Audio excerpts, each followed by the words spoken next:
He's not just a comedian. He's a shapeshifter. One minute he's Al Pacino. The next he's a Tusken Raider. And before you know it, he's doing Seth Rogen so perfectly. Even Tom Cruise was stunned. This isn't just about funny voices. This is about the weird, wild genius of Bill Hader, the man who can impersonate people you didn't even know you remembered. And trust me, it gets way weirder than you think. It all started innocently enough. Just another table read for a big Hollywood movie.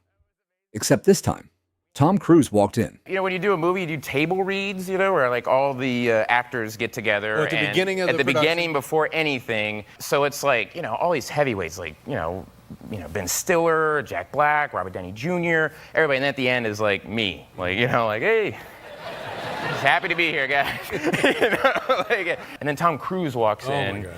And even those guys are like, whoa, and he's super stoked to be there. You know, just like, yeah, oh, boom. You know, like, just immediately excited when he walks into a room. And so he comes over and he sits next to me and he's like, I love your work.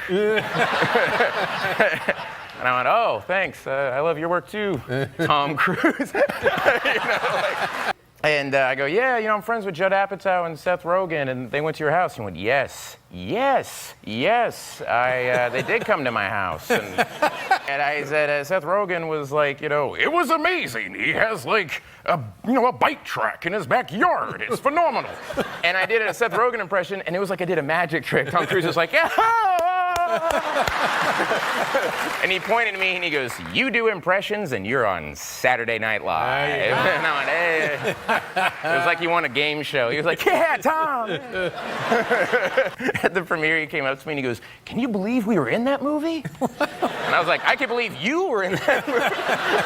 You're Tom Cruise. But if you think his impression of Tom was gold, wait until you see Bill's impression of Arnold Schwarzenegger. Our 2-year-old right now, I'll say, how old are you? And she goes, I'm 4.5. And I go, no, you're not 4.5. And then she grabs my face and goes, 4.5. That was also kind of a Schwarzenegger a little bit. Yeah. I'm 4.5, father. You got to get out of here.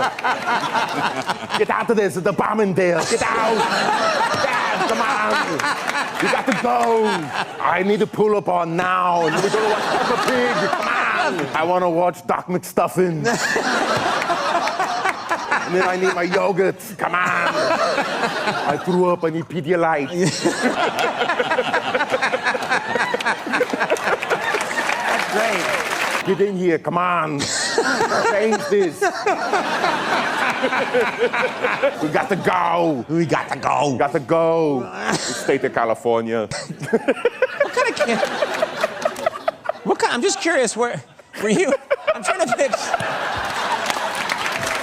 you can't stop. No, I can't stop. Sorry. And one of the movies I worked on was Collateral Damage. Anybody remember that? Yeah. One person. One girl was like, yeah.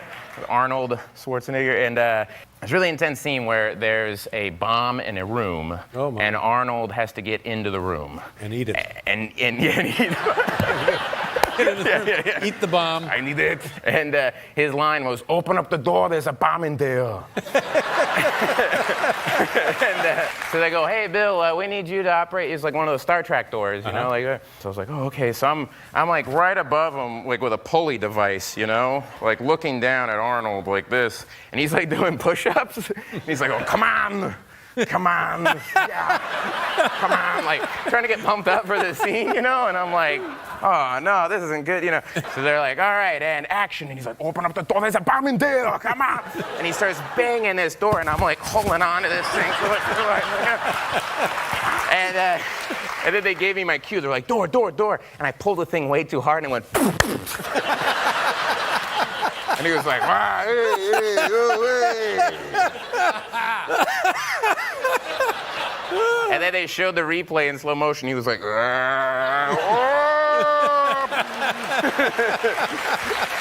I was like, wow, that's good. like, get that kid out of there. I like that. That's very good. The first time I met him, I go, he comes up to me and he had his cigar in his mouth and he goes, what is Jeff and Peter? That's his hair and makeup guys. Yeah. And I go, I don't know, I'll find them. And he goes, find them, show me your leadership capabilities. Show me your leadership capabilities. I was like, they're right there. There they are. They're sitting in little director chairs. And of course, Hader's Al Pacino impression. It is so iconic. It's loud, unpredictable, and always slightly unhinged. And it was Al Pacino giving a speech to a film crew on the first day before the first shot. Yeah. And he was like, I love film. I love women. I love wine. I love kangaroos. Hey, why not? Have you ever met Al Pacino? No, I've never met him, but I heard that he had seen it. Like his agent had come up to me and said, Al saw it. And I was like, oh, what did you? Oh, You what must did be he say? scared. Yeah. I kind of freaked out that I was gonna, come at my door or something like, open up, whatever. I'm here. Come on, baby. But then supposedly he said, it's good. That has happened to me before. Balance.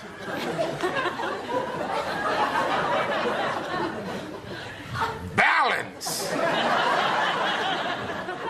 Right. Checking. All right, here we go. Press 1 for customer service. It's ringing. All right. All right. But now let's shift accents. From over-the-top Italian to full-on British mumble mode.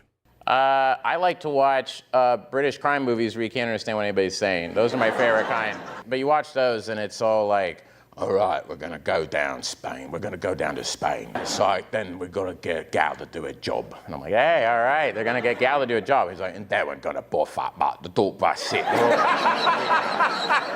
And then they're in a restaurant. I'm like, oh, they're gonna rob the restaurant. They're like, all right, well, the calamari. And I'm like, oh, they're eating at the restaurant. Oh, they're on a plane. Okay, they're gonna hijack the plane now. This is what the story is about. And it's like, I like this plane. And you're like, oh, they're enjoying their flight. Oh, this is crazy. And then, and then the auto commentary is terrible because it's like, this is the scene where we lock that for that. But when Bill impersonates people he knows, like Fred Armisen, it becomes a whole different game. Not what I do. That's not what I do. I never do anything like that. That's not my deal.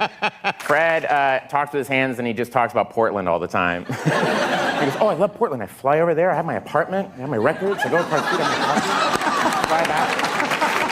Great. But things get a bit risky when Hader starts doing impressions to the face of the person he's mocking. Like John Malkovich. I can be John Malkovich. I'm sorry? Hello, my name is John Malkovich. I don't sound anything like that. No, you sound exactly like this. No, I don't. Yes, you do. Oh, no, yes. Doesn't he sound like this? Se la cosa do John Malkovich. Hey, John Malkovich, John Malkovich. John Malkovich, hey. Bill nails it. And yeah, he's also doing John's impression behind his back too. Is it okay if I do an impression of you? And he's like, yeah, no, yeah. I was like, yeah, do you like basketball? He's like, oh, yeah, I think. And he's always like, like drinking. He's like, oh, I think Duke is really going to give North Carolina a run for their money this year.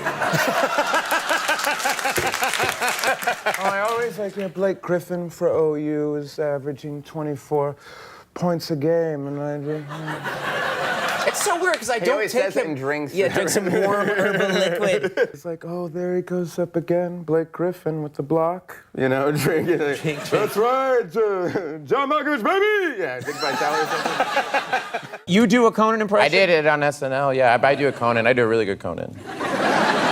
Conan's kind of like, you're like this, and you're kind of like, oh, and you do this thing, and then it's kind of like, how you doing? I'm Conan O'Brien. Two is for today. Conan O'Brien. Like how you eat, where it's just like, how you eat slow? I do not eat slow. He puts things whole and just goes, Yeah, it just goes. like a pelican. Yeah, that's me. Yeah.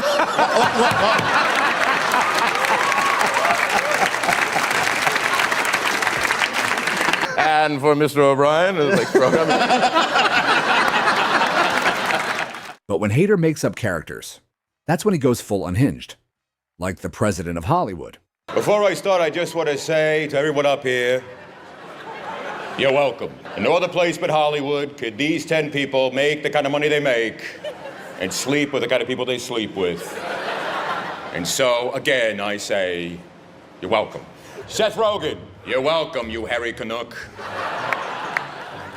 You are welcome. I, Hollywood, made the world accept you. I put you on a movie poster and I said, deal with it. And then I put Barbra Streisand on that poster and the world said, no.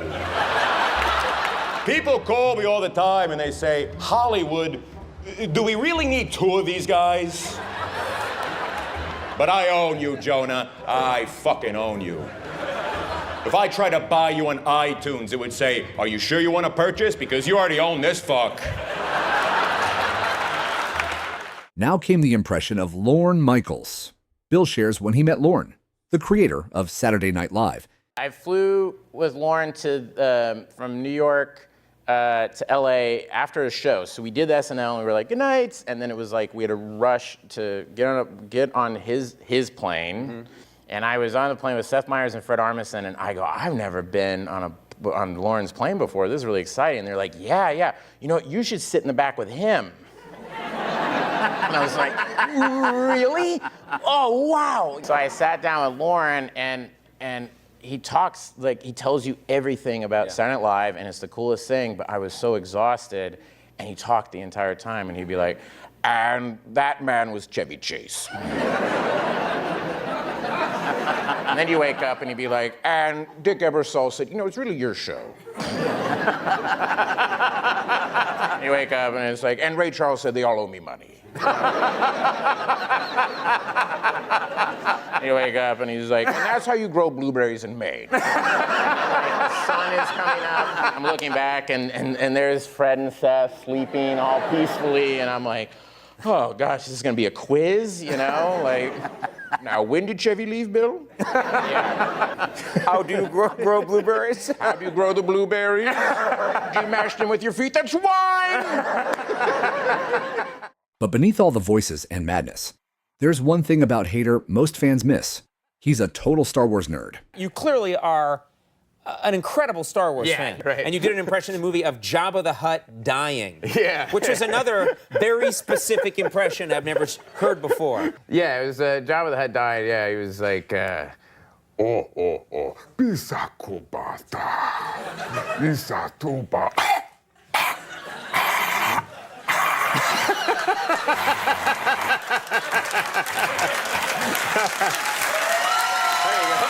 Any obscure Star Wars impression that you haven't done on this show that you would like to bust out? Is there a... Tusken Raider. Tusken Raider. What's a